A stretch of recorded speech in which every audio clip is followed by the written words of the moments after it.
गो.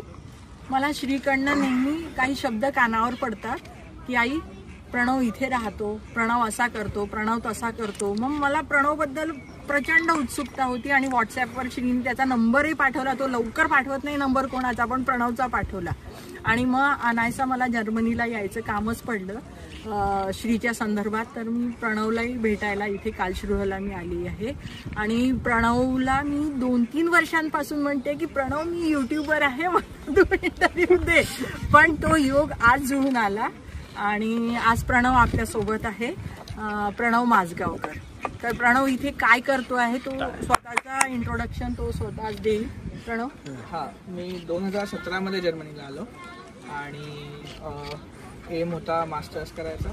So मी 2017 ते 2019 उल्म नावाच्या शहरात मास्टर्स केलं केमिकल इंजिनिअरिंगमध्ये. आणि मग त्यानंतर 2019ला मी कार्लसरूहला आलो थिसिस करायला, मास्टर थिसिस करायला. आणि मग 2020 पासून मी कार्लसरूहमध्ये PhD करतो सेम टॉपिकमध्ये केमिकल इंजिनिअरिंग. तू ते PhDचं आधीच ठरवलं होतं की तुला इंटरेस्ट आला आणि नंतर मास्टर्स करताना मला असं जाणवलं की PhD करणं इम्पॉर्टंट आहे जर तुम्हाला इंडियाला जाऊन स्वतःचं काही करायचं असेल. अच्छा, म्हणजे तुझं राईट, म्हणजे तुला जॉब स्टार्टअप करता तू हे इकडे आला. स्टार्टअप करता मी तो डिसिजन घेतो PhD करायचं. हो ना. आणि इंडियामधलं एज्युकेशन सिस्टम आणि इथलं काय फरक जाणवलं? इंडियामध्ये एज्युकेशन सिस्टम थोडीशी क्रॅम्प्ड आहे. म्हणजे एखादा सब्जेक्ट एखाद्या सेमिस्टरला निघालाच पाहिजे असं थोडंसं आहे. ते बॅचलर लेवलला बरोबर पण आहे, पण जर्मनीमध्ये फ्लेक्सिबिलिटी खूप आहे सगळ्यात पहिली गोष्ट. आणि दुसरी गोष्ट फ्लेक्झिबिलिटी म्हणजे काय? म्हणजे समजा आपल्या इंडियामध्ये की एका सेमला एवढे सब्जेक्ट तुम्हाला काढणंच आहे, बरोबर आहे, प्रत्येक सेमचे सब्जेक्ट ठरलेले आहे. तसं जर्मनीमध्ये आहे नाही? तसं जर्मनीमध्ये नाही. तुम्ही पुढच्या सेमिस्टरचा सब्जेक्ट आधी घेऊ शकता आणि ह्या सेमिस्टरचा सब्जेक्ट पुढच्या सेमिस्टरला घेऊ शकता. हे तुम्हाला शफल करायला खूप मिळतं.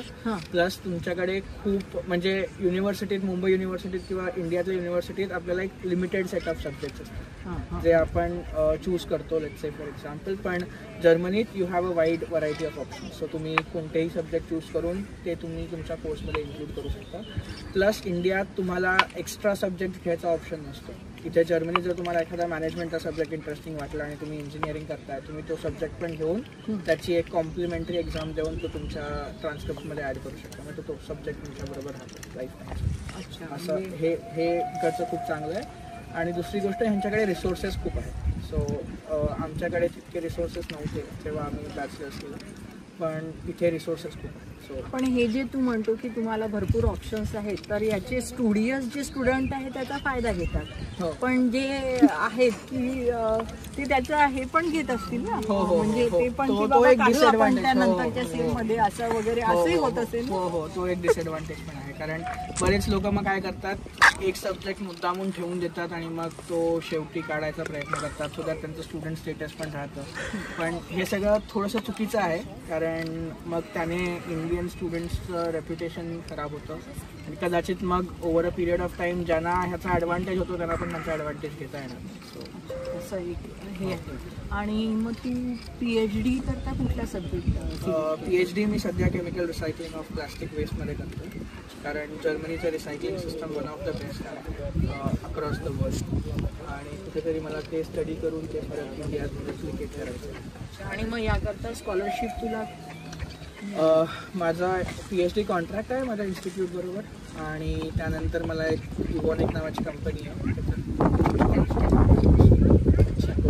म्हणजे कंपनीने कॉन्ट्रॅक्ट दिला ते प्लस हे. पण मग इंडियाकडनं तुला काही फंड्स अवेलेबल नाही झाले का PhD करता? जसं इंडियाकडून ऑप्शन आहेत फंडसाठी, पण प्रॉब्लेम हा आहे की जेव्हा मी PhD चालू केली तेव्हा मी ऑलरेडी कंपनी बरोबर एम्प्लॉईड होतो. अच्छा. तो तुम्ही जर ऑलरेडी एम्प्लॉईड असाल तर तुम्ही डार्टची स्कॉलरशिप नाही घेऊ शकता. तुम्ही डार्टची स्कॉलरशिप तेव्हा घेऊ शकता जेव्हा तुम्ही ॲज अ फ्रेशर इंडियातून इथे येता. ओके. सो मला जर जर्मनीचा ऑलरेडी एक्सपिरियन्स आहे तर डार्ट स्कॉलरशिप घेऊ. अच्छा, असं म्हणजे जो कोणी नवीन फ्रेशर येईल त्याला MS करता आहे का ती की फक्त PhD? MS करता. MS करता आणि PhD करता. असे पुढे मग काय फ्युचर प्लॅन्स काय? फ्युचर प्लॅन्स आता पुढच्या एका वर्षात PhD संपायची, तो सगळ्यात इमिडिएट प्लॅन आहे. आणि मग इंडियाला जायचं आहे आणि स्टार्टअप. आणि एज काय आहे तुझं? 28 वर्ष. 28 वर्षात. म्हणजे मला याचं एक छान कौतुक वाटलं की वयाच्या 28व्या वर्षावर तो PhD, म्हणजे अजून 1 वर्ष लागणार आहे, 29व्या वर्षी तो आपली PhD संपवतो आहे. नाही तर PhD करता भरपूर वेळ, भरपूर वर्ष लागतात. म्हणून प्रणव तुझं आणि खूप खूप कौतुक आणि फ्युचर प्लॅन्स करता ऑल द बेस्ट. थँक्यू.